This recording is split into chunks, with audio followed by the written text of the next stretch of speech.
Distinguished guests, dear colleagues, I'm really very pleased to welcome you all and to welcome the European Society of Cardiology Working Group, Development, Anatomy and Pathology, here at the University of Padua.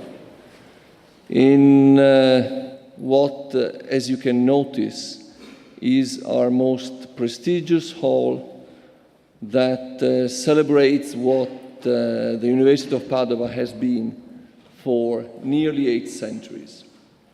We're always very pleased to host international meetings, and I know that this time we have participants from 13 nations and young researchers in training in the field of cardiovascular development, anatomy and pathology in and outside Europe. This is a very appropriate place for such a conference, because Padua has been in the past a cradle of major discoveries in this field, and in particular in the cardiovascular system. But as I always say to the students when I greet them the first day when they enter the university, we are proud of our history, but we are proud of our history because our history lives on a very strong present. The history on its own is for books. The history with a very strong and solid scientific position is something to look back and to consider that the legacy of history is probably one of the leading reasons why Padova is so competitive. As you may know, in both national rankings of scientific productivity, Padova has ranked first in the nation. It was 3 years ago. It has been this year ago. And in both occasions, medicine has been one of the most successful fields of the university. I'm particularly pleased, however, because I can introduce the opening lectures by Professor Gaetano Thiene. We all know him, so what I'm about to do is really pleonastic to remind everybody who is Gaetano Thiene. But it is such a pleasure that I will do it anyhow. So Gaetano Thiene is full professor of pathology at our university in the Department of Cardiac, Thoracic and Vascular Science, and director of the Cardiovascular Pathology unit at the hospital, and director of the Cardio-Cerebrovascular Pathology Registry of the Veneto region. I'll probably take, if not an hour, a full half hour to make a reasonable reduction of his CV, so we'll make it particularly brief. Well, let me just say, the numbers I like. He's published 837 papers. His paper collected an H index of 109, and he has been cited nearly 60,000 times. I think that's enough.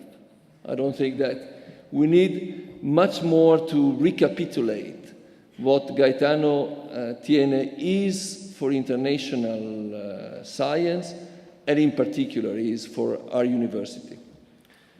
Let me add on a personal note, I'm also a scientist, I'm also a biomedical scientist, and we have had many occasions to discuss science with Gaetano Thiene.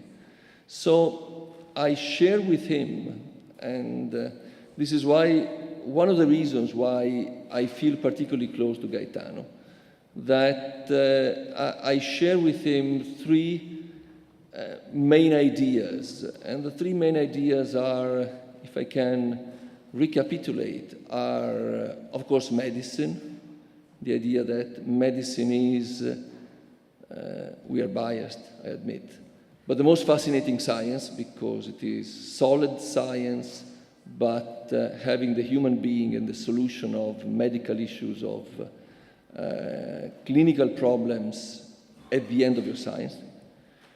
The second is the idea that you have to run competitive science, and you can do it in Italy. You can be a leading scientist by being in a beautiful city, in a beautiful country, with no idea that by being here you are less competitive. You can be one of the most recognized scientists in the world, being in a nation that invests into science not as much, to make a British understatement, as other nations with which we compete. So medicine, science and molecular science, going to the molecular basis of the processes we want to understand. And in the case of Gaetano, I'm more preclinical, so I don't really get to the defined pathology. I look at events, I look at processes, I look at mechanisms. Gaetano, as you heard, does this on the clinical ground, so he sees real specimen of real pathological events. So he has the task of doing this, and still he's a molecular scientist. He wants to understand the molecular basis and the mechanism. By doing this, he's very, very close. And the third reason, and why I feel very, very close to Gaetano, is that just like me, and of course I do it institutionally, but I did it also before, and Gaetano does it very strongly, we feel pride for our university. I think there are very few people in this university that look into and love the history of the University of Padova and of the medical school of the University of Padova like Gaetano Thiene. So as much as in his laboratory he works hard on the science, but let's say in parallel he has a very, very keen interest in tracing back what made this university so strong and so prestigious. And again, I won't take time, but I hope that Gaetano at some moment will take some of his and your time to tell you a little bit of the history of the medical school of the University of Padova, of science in Padova. So, I think I took already much of your time, but believe me, the plenary lecture deserved it. I usually don't take so much time in introducing because I feel that introductions are usually the most boring part of a meeting, and I did it when I was sitting there, so I try to remember it when I open the meetings. But in this case, it was really due to Gaetano that, as you know, is going to retire soon. He's going scientifically to stay with us, but certainly for us, it's a bit of a sad moment, imagining that he's going, again, to be with us scientifically, but to close his academic career. So I think that to make him fully feel the gratitude, the friendship, and the appreciation of the entire university in front of the audience he liked best, which is the audience of his peers, was something that a rector and a medical rector had the responsibility to do. So, thank you, Gaetano, and we all look forward to your plenary lecture.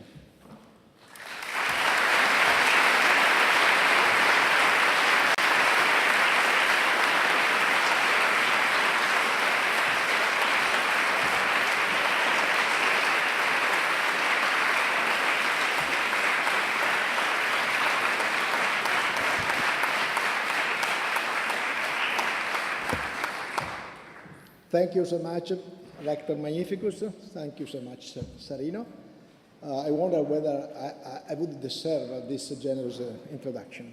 Well, I am amazed to see so many colleagues here and so many friends, so many students.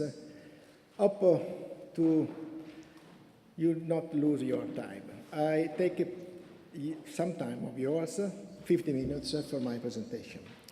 So, really, I am at the end of my 50 years journey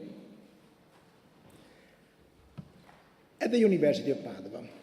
I have the honor to deliver the opening lecture of the annual meeting of the working group Cardio-Developmental Anatomy and Pathology of the European Society of Cardiology.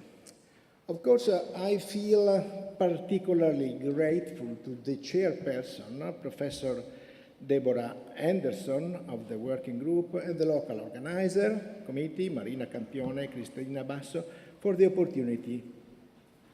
It's really a great privilege. Let me say that,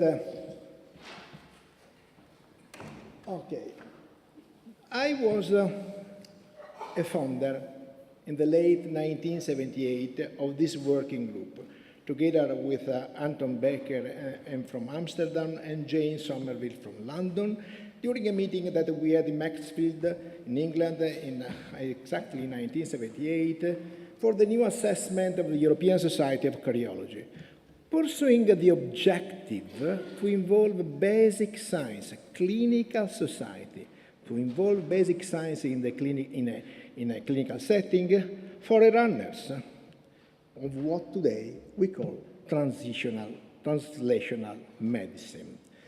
I became chairperson of the working group in 1982, which at that time was named Embryology and Teratology and was succeeded by Thomas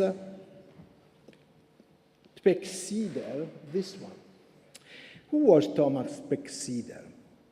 Thomas Spexieder was a superb embryologist and scholar from Prague who escaped from that town at the time of the Russian invasion in 1968 and died tragically while climbing the Alps, close friend of mine, of whom I had the sad task to write the obituary. In 2002, the Association of European Cardiovascular Pathology was also established in Amsterdam. Here are my colleagues of pathology, is Anton Becker, Patrick Gallagher, and Mike Davis. Well, let me divide in several issues my presentation, but starting exactly from this point, the historical milieu of cardiovascular pathology in Padua. Well, you see here, can I say for sure that anatomy, physiology, and pathology of the cardiovascular system was born in Padua? There is no doubt of it. This is the case of Vesalius. We were in 1543. He published the Humani Corporis Fabrica and investigated the microcosm of human bodies, in Latin, parvus mundus. And you see that he was the first to use an illustration, together with Poncalcar, his friend. So this is illustrated anatomy.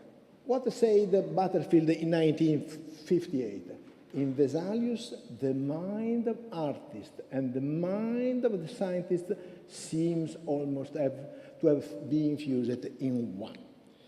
Well, but seen soon, the anatomy was associated with the physiology. The successor of Vesalius, Matteo Realdo Colombo, did investigation in dogs to establish where or not was existing a pulmonary circulation, where or not in the pulmonary vein was air or was blood.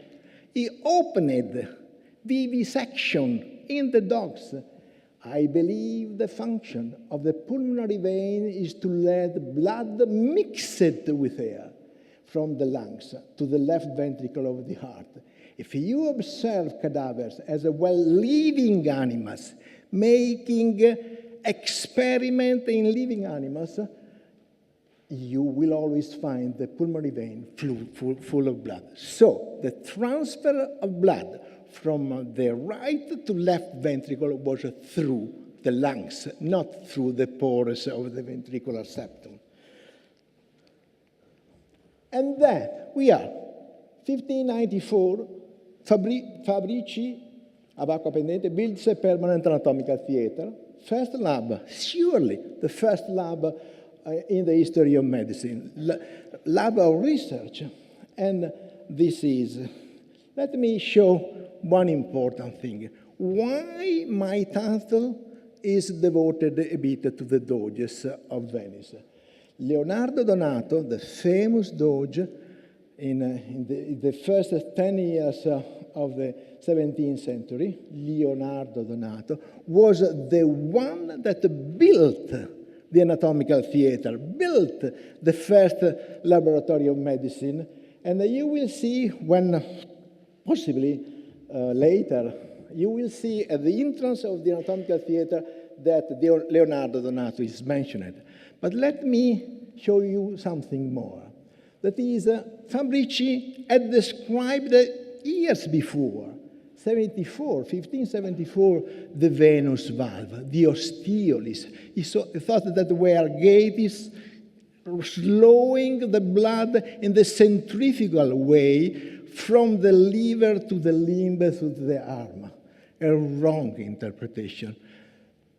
But when the young Harvey came to Padova, and he graduated in 1602, he did the exact interpretation. The flow on the vein is centripetal, not centrifugal. And this is, I want strongly, I invite you to look at the coat of arms of William Harvey here in Padova. So, but it was not enough. There was the need of quantification, the need of establishing how much blood was coming out from the left ventricle. And he had the venture, thanks to Charles I, you see here, with the son, James, to work on the animals in the Windsor Castle. And you see here, that is a heart of the animal here, there, and he calculated the amount of blood coming out from the left ventricle, and in this way, he established that the volume of blood passing through the heart of a given time was unable to be produced by the liver.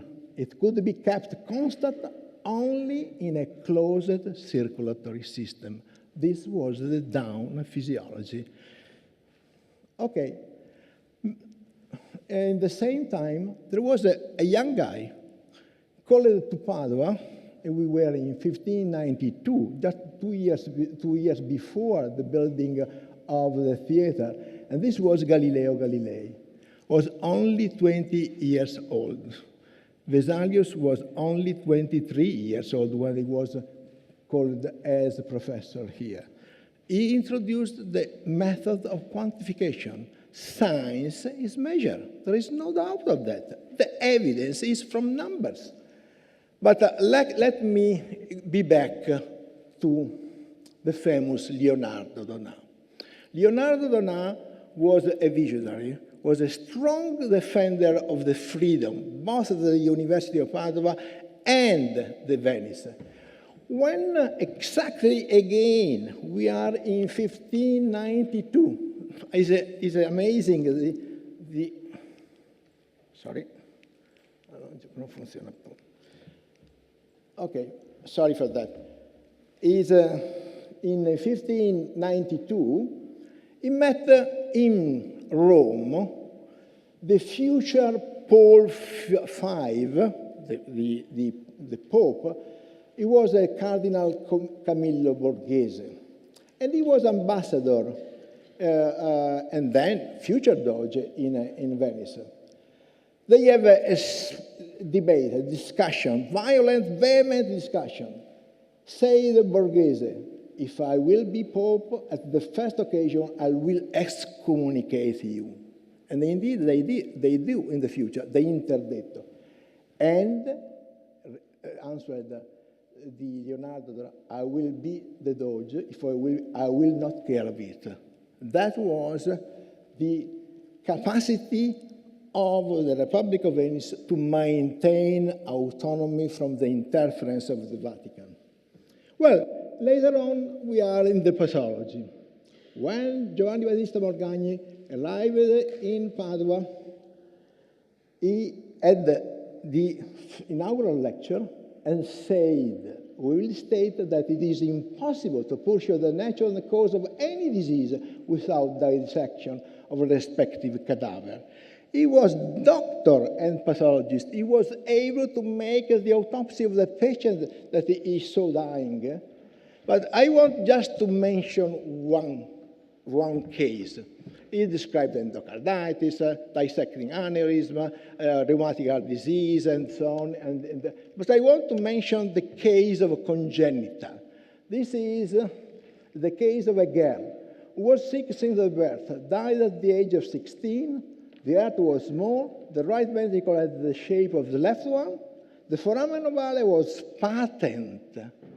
The sigmoid semilunar valves were cartilaginous with a small orifice. There was pulmonary stenosis. I believe that the lesion was present at birth, congenital heart defect, and that the livid skin was due to blood stagnation and to existence of a foramen ovale, the valve of which was pushed from right to left. Shunt physiopathology. That is the dawn, indeed, of pathophysiology. Well, you are probably curious to know what it was the calling for me to become a scholar of the heart. Yes, I must say that I had a passion of the heart since when I was at the Scientific Lyceum. We were in 1966. This is me, not working, I'm sorry for that. But I had a special guide. The special guide was Professor Sergio Dalla Volta, professor of cardiology, and I attended during the medical course the lesson of physiopathology, cardiovascular physiopathology, and these are notes of his lesson. You see spontaneous depolarization of the sinus node accounting for heartbeat. We were on March 9, 1971. But this was my general. Oh, okay. This was Professor Rizzi, who was director of pathology, and he had a clear vision that the future of pathology was the splitting in different disciplines, specialistic one. And he said, he gave me the position of assistant in pathology and allowed me to have the training in cardiology. Can you imagine it? That was really a general. Okay, so this is the day of my graduation. This is my wife, Maria Luisa, and we were in July 1972. And we both received the position of assistant pathology the day after the graduation. Unbelievable. Well, now, look at this one. What to do? The pathologist or what to do the cardiologist? What kind of cardiopathologist? That is both. Oh, the profession, pathology, the culture, cardiology. That was my heretical choice at that time, supported by my guide and general. And you see here that this is a network of spider covering the old books.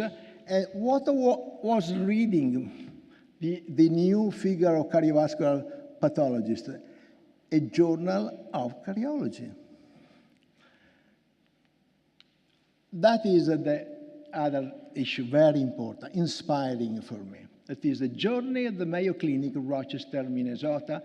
At that time, the Mecca of cardiovascular surgery. We were in 1974, and this I preserved still the Immigration Act and a copy of the tickets.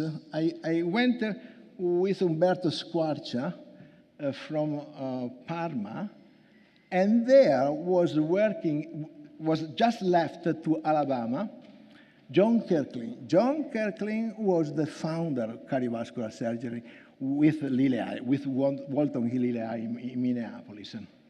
And this is the St. Mary's Hospital at the Mayo Clinic in Rochester.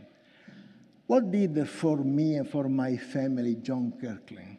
John Kirkling operated my niece, Christina, the name, and this is my mother. And this, he operated successfully with a ventricular septal defect. In 1968, he had this operation. At that time, they were the journey of hope from Italy to the States because there was not existing yet the cardiac surgery. This girl now is a successful lawyer. She is 45 years old. But we cannot forget Giancarlo Rastelli. Giancarlo Rastelli is a myth. He was a young surgeon that left Parma, went to the Mayo Clinic in that period. He was an incredible inventor of many new repair of congenital heart disease. The first anatomical correction transposition, the homograft for reconstructing the continuity between the right ventricle and the pulmonary artery, pulmonary atresia and truncus arteriosus. Well, I will be back with Giancarlo Rastelli, because Giancarlo Rastelli died, unfortunately, very early. I think that there is here his daughter. Ciao, Antonella. He died very early, at the age of only 36, because of Hodgkin disease. Well, cardiovascular pathology in the land of Dodges, the season of gross anatomy pathology to solve the puzzle of congenital heart disease. I had a passion of congenital. My love at the beginning was congenital heart disease. And this is, again, my picture when I was at the time of my thesis. And indeed, my thesis was in complete transposition great vessel. Complete transposition, you see here that Professor Rizzi, the general, was my tutor.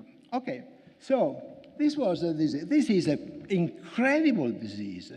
The aorta takes origin from the right ventricle and the pulmonary artery from the left ventricle. And this is perfectly compatible with the fetal circulation, but is incompatible with the neonatal circulation at the time when the lungs activate. So, puzzle. There are several complex heart disease, congenital heart disease, that are difficult to interpret, especially the terminology and the clinical approach to reconstruct the sequence. So we had an idea. This was divided with Van Prague, with Bob Anderson, and so on. The segmental sequential chamber localization. In other words, I call it the Champollion approach to the Rosetta Stone of complex congenital heart disease. In other words, considering the heart a three floors building, atria, ventricles, and great artery, differently combined. The aim of surgery is to reconstruct the sequence in a right way in order that there is a sequence of systemic and pulmonary circulation. Well, I just want to show you briefly which were the major achievements to my mind. For instance, the depiction of the conduction system of congenital heart disease with septal defect. There is no other? Nobody has? No. Sorry.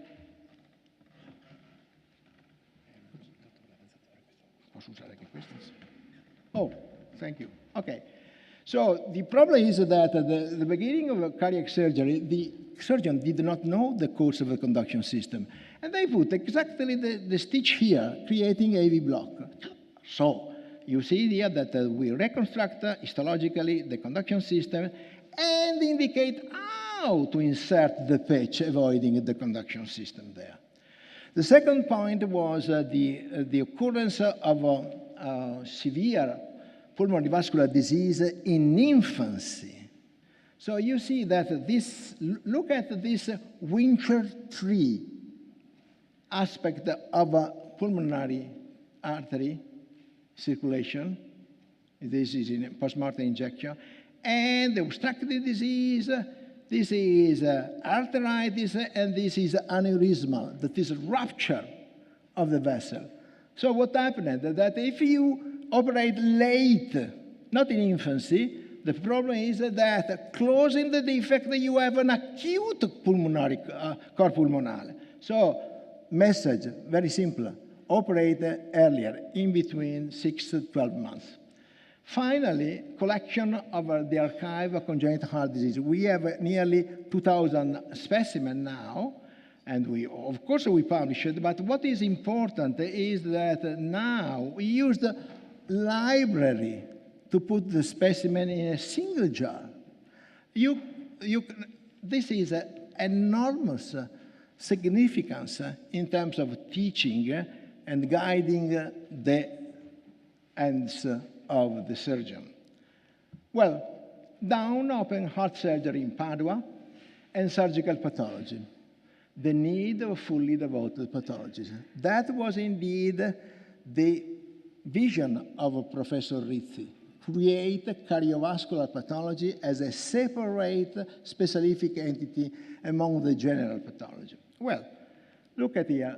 I want to show you the father of cardiac surgery in Padova. This was Pier Giuseppe Cevese. I want to tell you that Pier Giuseppe Cevese did 30,000 operations, general operation, from orthopedic to obstetric, that as it was at that time. And he had the passion also of cardiac surgery, but he was also a poet. Take in mind this aspect. He was also a poet. So you see here, Professor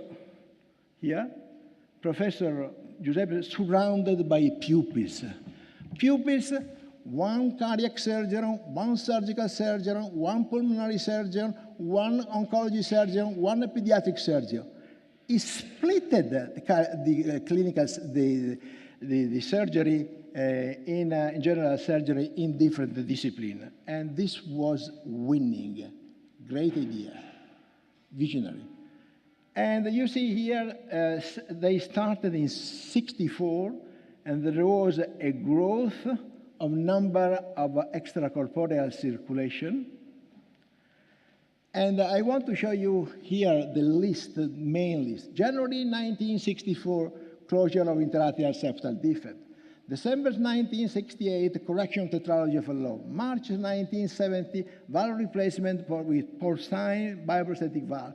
And November 1985, the heart transplant. I want to show you that our job was using the eyes and the hands, nothing else. But with the surgical pathology, it is the study at the microscope of the resection in living patient during operation, there was a need of, Yes, no, it's not working. Okay. There was a need, of course, of the microscope. The microscope. That is, now it is time for the surgeon, for the pathologist, the cardiovascular pathologist, to work for living patient with the surgical pathology. Surgical pathology, with time there was a change. There was a change because the rheumatic valve disease fell down. And you see here, for instance, aortic stenosis with fusion of the commissural, typical of a rheumatic heart disease. But there was an increase with the mean age increasing of the degenerative valve disease, dystrophic calcification of the aortic valve, for instance. Okay? So now, a new revolution, the advent of endomyocardial biopsy and the starting of cardiac transplantation program. Look at here. You probably know that this cracked mind doctor, Werner Forssmann, at the age of 26, he was a urologist. He was really mad. He put into the radial artery, vein, sorry, of his left arm a urinary catheter. And look at here, this urinary catheter went to the right ventricle without any complication, without any arrhythmia. Well, the day after, he was fired. His boss said, but you are crazy, out. This was, and again, we have to teach our students to be heretic.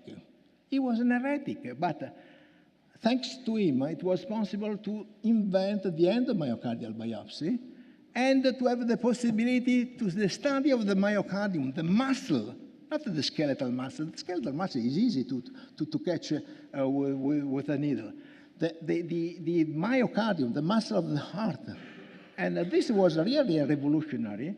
And I want to show you just an example. This was a case of angiosarcoma of the heart. It was possible to make the diagnosis at histology and the immunohistochemistry, and this is the staining with the bilirubin force factor, that is endothelial cells in the mass, well seen at echo, and this is the myoglobin on the normal myocardium, not positive in the mass. So angiosarcoma. Well, and now, November 14, 1945, Gallucci performs the first cardiac transplantation in Italy.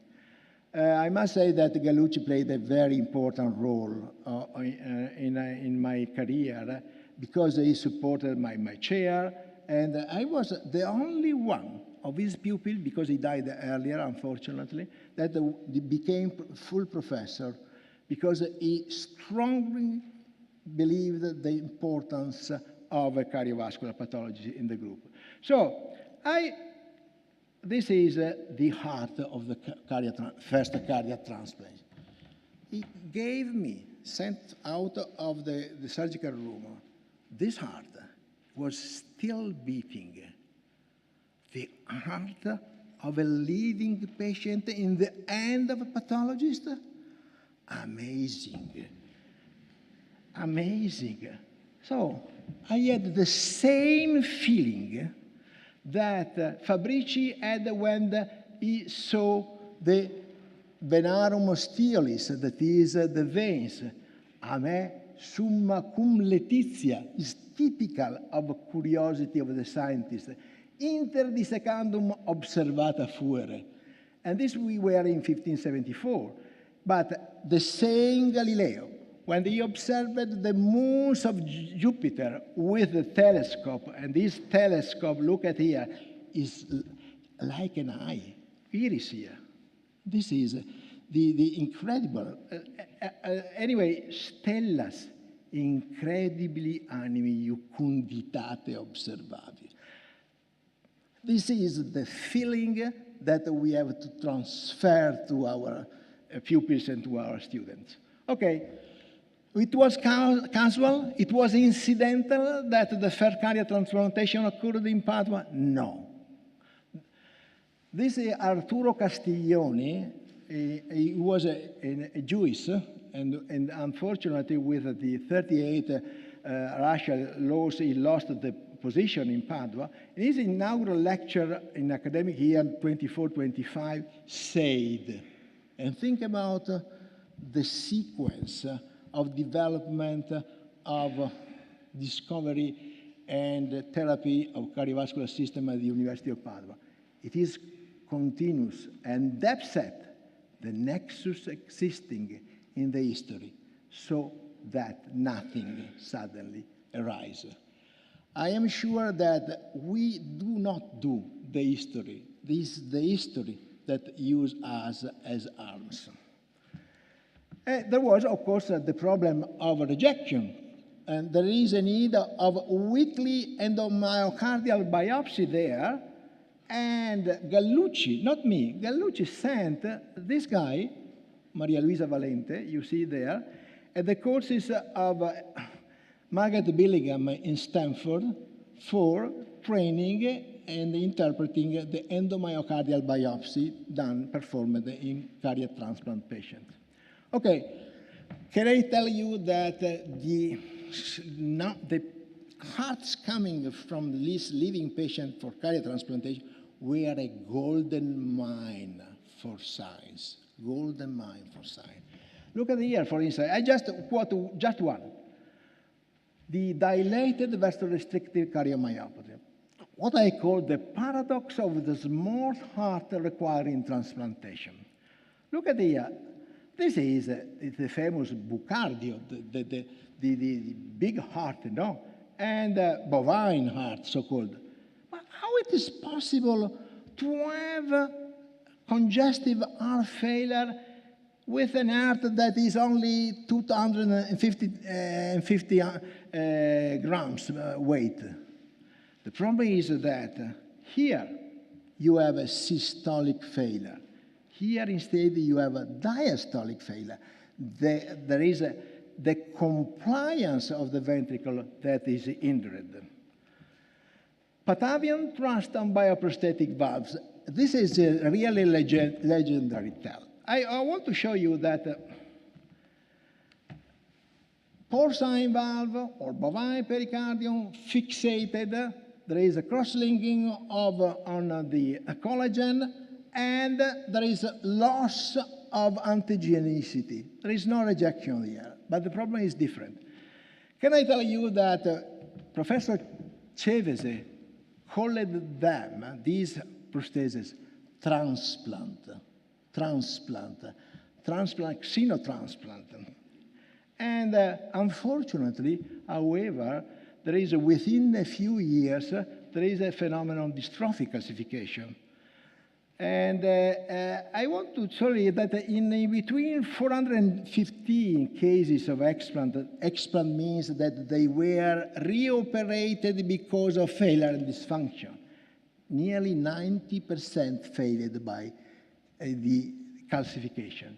So this is what we call it, Maria Luisa Valente and myself, calcification valve prosthesis, the cardiac surgeon nightmare, but it was also for the patient a nightmare.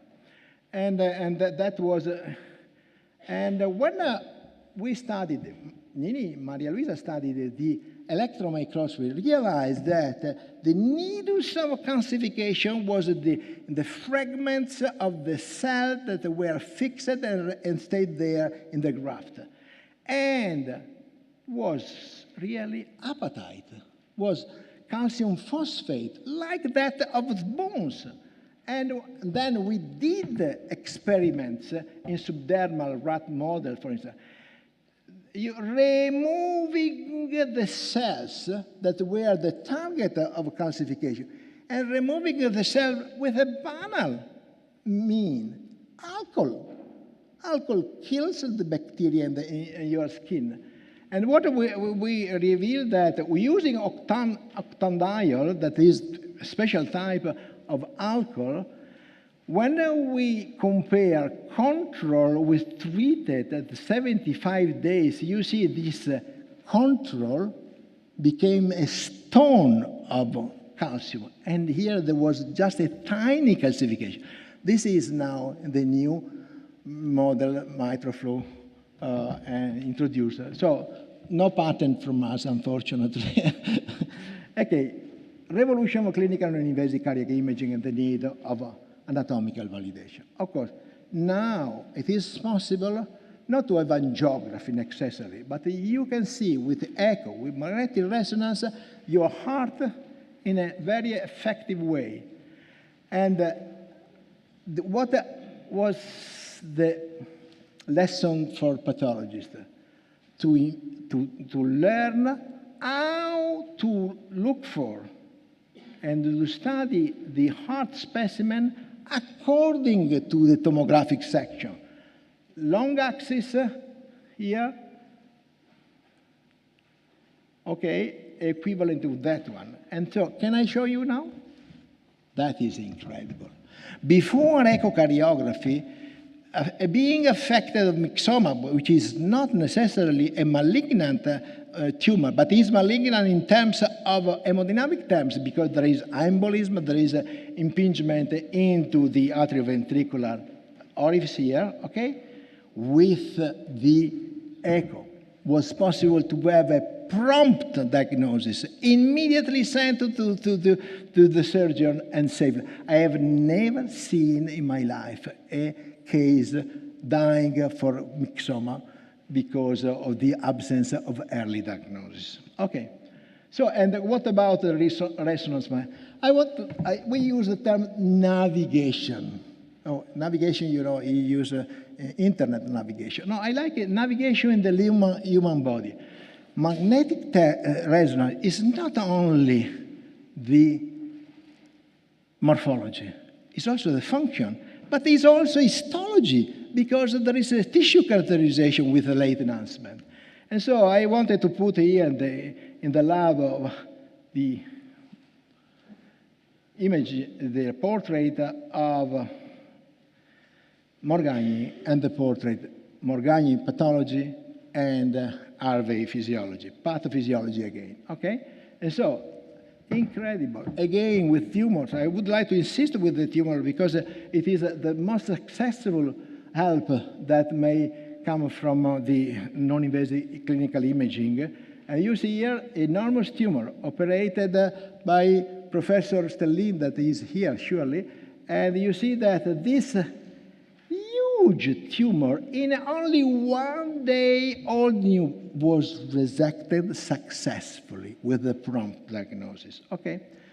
Now, cardiovascular pathology moves to moleculars. Yes, indeed.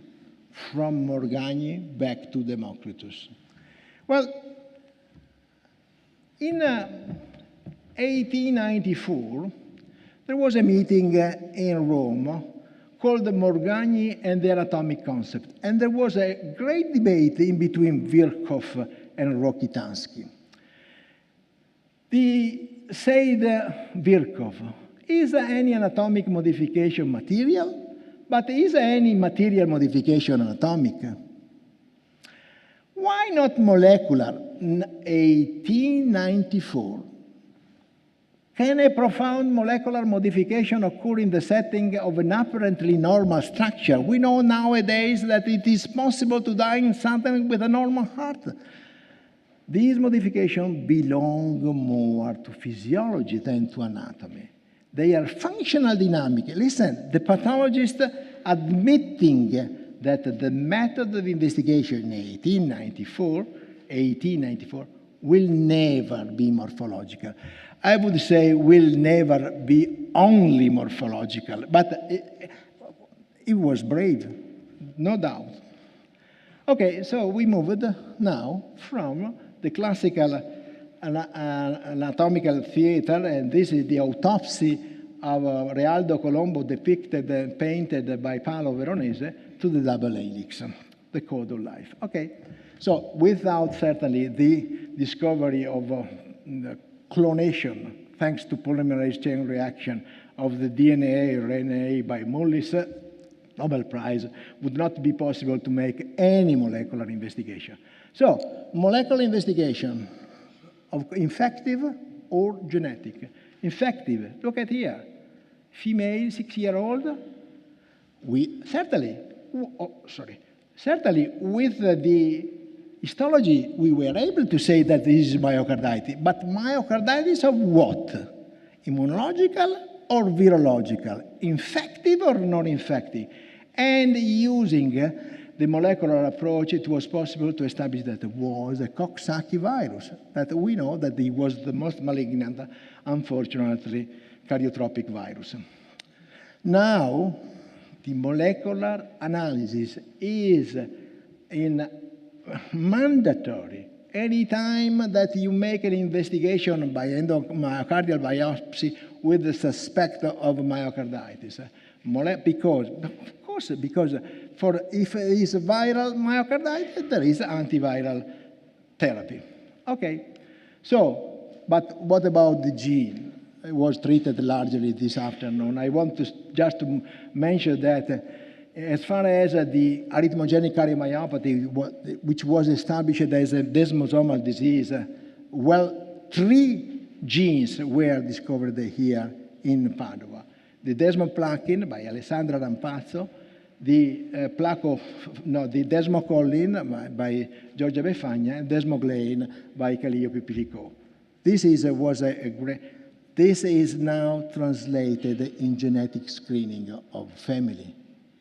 Well, but we know that there are cases in which there is no substrate there, accounting for sudden death. And this is the case of ion channel disease, and with that imbalance of depolarization or repolarization at the electrocardiogram, and the receptor 2, that is the one that guarantees the coupling, the electromechanical coupling through, thanks to the calcium release. I want to show you now that is really impressive what is the genetic basis of sudden death. This was a 60-year-old boy. He had syncope several times. Unfortunately, he had no electrocardiogram abnormalities. It was not like long QT, short QT, ST segment elevation, and so on. Died suddenly during a soccer game, seeing Del Piero making a goal. So what happened? That we did the molecular autopsy, and this was the first case of a molecular autopsy as far as genetic basis of disease at risk of sudden death. And what we found, this is incredible, just a missense mutation, one into cytosine, with the transformation of the receptor, the protein, the anatomical theater to the double helix, and this is the logo of the association, the anatomical theater of Fabrici with the heart and the double helix. So the sudden death mystery is cleared up. Okay, very quickly.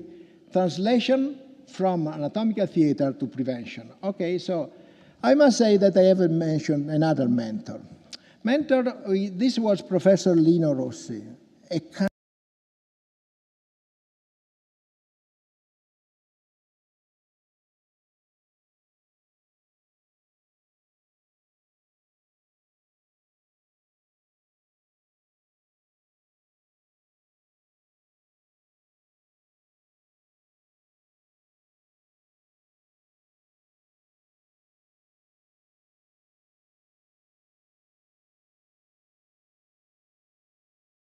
of the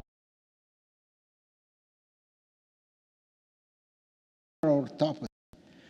The occurrence of thrombosis even in the young because of endothelial erosion, and this is a mystery yet. We don't know why suddenly, even in the setting of mild plaque, there is a thrombosis there. The mitral valve prolapse, that is arrhythmic, is a new syndrome that just we published. And the mitral valve prolapse is not only a problem of the incompetence, it's a problem of electrical instability, but severe fibrosis on the left ventricle just underneath the insertion of the mitral valve. And this is the severe, very dangerous abnormality in the electrocardiogram. Take in mind that we were able to study 43 cases of this disease from the collection back from the organ retention back to the cases that we had preserved. And what about the Wall Parkinson White? That is the smallest existing congenital heart disease, an anomalous connection in between the myocardium on the right of the left atrium with the myocardium of the left ventricle, bypassing the conduction system, pre-excitating the ventricle, and at the risk of sudden death and fibrillation. And you see here, thanks to the studies that we did, we realized that it was so close to the endocardium that ablation is easy to be accomplished. Okay, but the killer is the arrhythmogenic right ventricular. You can imagine to realize that even the right ventricle is at risk of sudden death, and not only the left ventricle, the so-called ventricle of the life. No, also the right ventricle, when this present with fibrofatty replacement as here, the right ventricle may be a killer. When we published the paper in the New England Journal of Medicine 88, you see here, the title was Right Ventricular Cardiomyopathy, Sudden Death in the Young. We had to submit all the slides we had to convince the Americans that this is truly existing, the disease, not only hypertrophic cardiomyopathy. And Barry Barrow was really intellectually honest and said, right ventricular cardiomyopathy is another cause of sudden death in the young. Okay, now we have the life-saving instrument, the defibrillator.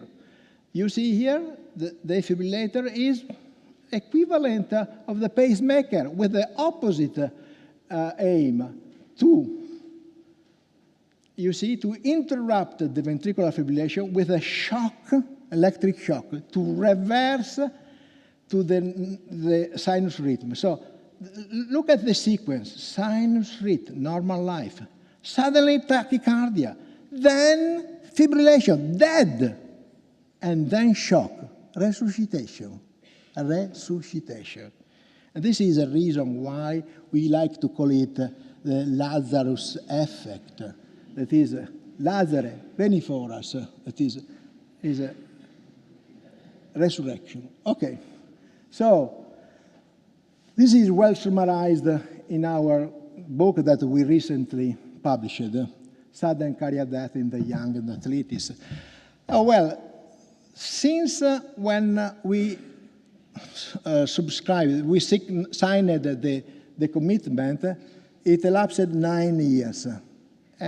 And this is exactly what Harvey quoted, 9 years or more, the ideal period advocated by Orazio for the maturing literary work. This is true also for science, not only for literary work. Okay, and so we wrote then the guidelines of autopsy of sudden cardiac death, including molecular autopsy. So I am very, very close to the end. Will to my successor, you know that I am retiring, so there will be somebody in place of me. The will of my successor is, these are my group, 25 people, mostly full-term position. And my recommendation, my will is for the successor, be both leader and servant of your interdisciplinary team, not the boss. Don't forget that the co-workers are your neighbor. Love your neighbor like yourself. Ama il tuo prossimo come te stesso. Use the heart, not only the mind. Finally, and this is a message for the scholars, I have to mention Giancarlo Rastelli. For me, Giancarlo Rastelli is a myth. It's still a myth since 70, when I went to the Mayo Clinic because he was there with Umberto Squarcia, and Umberto Squarcia wanted me to see the Mayo Clinic and to be enlightened. In 61, well before going to the States, he said, I have always believed that the first love the patient should receive from the doctor is the love for science, not simply assistance, to be cured. Second, when Galileo left Venice and Padua because he had homesickness, he wanted to be back to Florence, because he loved Florence, he wanted to be natural philosopher, not only medicine. So his friend, Gianfrancesco Sagredo, wrote to him, just 1 year later, where you can find the freedom and monarchy of yourself, as in Venice. Venice means Padua. My recommendation to the students, science is not sure. many mistakes in science. It's improving day by day. When you read a book, look for freedom, not only for truth. That is important, the approach of our students and new generation. And finally, and this is the last, Massimiliano Aloisi was my professor when I did an internship in general pathology. I was still a student. And in his inaugural lecture, Nobility and Dignity of Medicine, that he delivered in Padova on March 10, 1960, he said, take in mind that I completely share this. I cannot be compared with great men that I mentioned along my lecture. I have been a scientist, natural philosopher, man of my time, tormented, and now be back to Cevese, by the doubt whether the words of poets prevail those of scientists. Above all, I have been nothing but a professor. Thank you very much.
Because we have to be very short.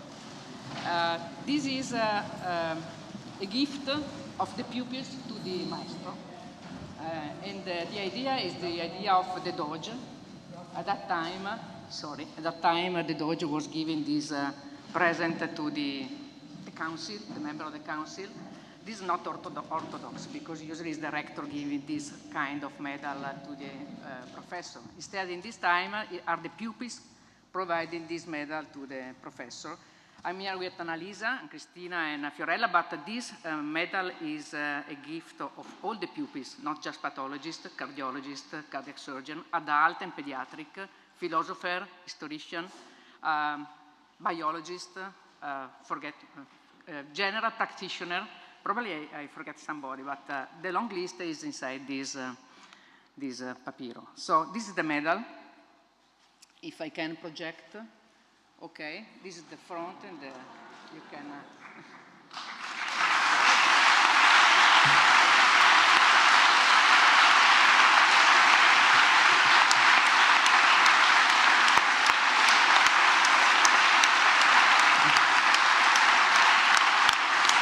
And this is the. Sorry. So there is a long description I'm not able to do in English, so forgive me, but a few words in Italian. So there is a fronte and a retro. And the sculpture is the famous sculpture Cremesini, and the idea was our idea together with Fabio Zampieri, and many others joined us in this idea. And we think that the final product is fantastic. We like it very much. So if you look to the front, is Gaetano inside the anatomical theater, pointing to the table, the anatomical table, which is also the art. There is a board covered, and then if you go on, yes, you see that there is c'è la lavagna con the motto, Libertas Docendi ed Investigandi, the beginning and the ending of the academic, the academic career, the real one, the classical one, but it's not the end of anything for us. And then, of course, you see the fetal circulation, the cardiomyocyte, the cell junction, the DNA, ventricular fibrillation, death, the heart, the microscope, and last but not least, the book. This is just to summarize the career.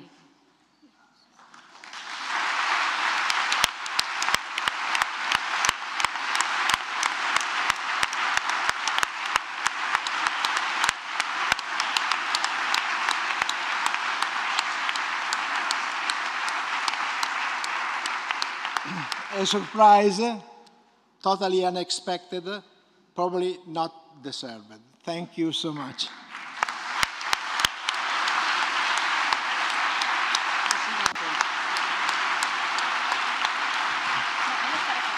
No, that's all.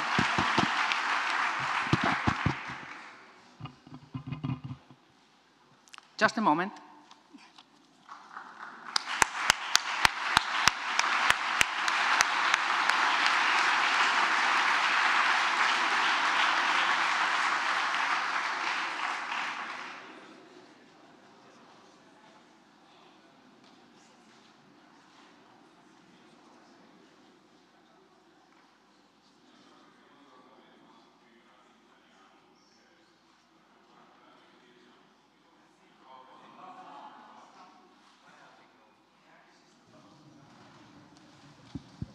Prova.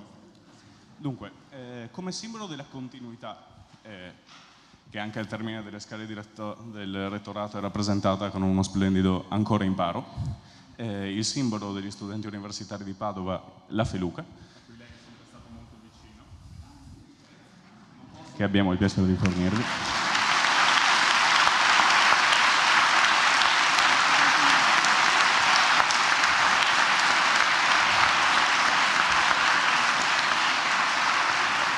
Sempre simbolo della cultura universitaria padovana, il papiro, questo è da parte dei suoi studenti in particolare.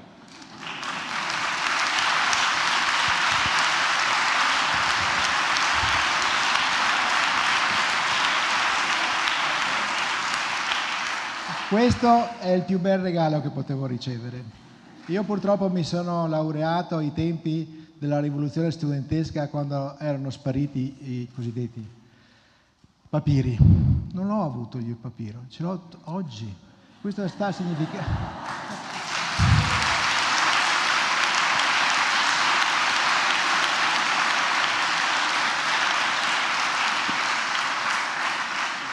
Io vi devo fare una confessione però a questo punto.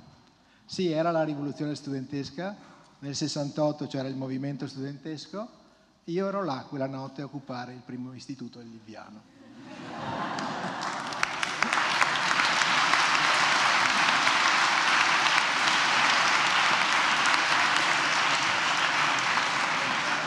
Questo va conservato.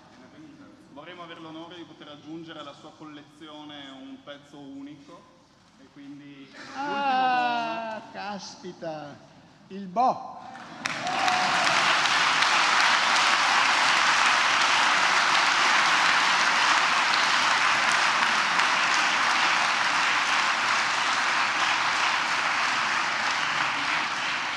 Il Bo eterno come la Chiesa.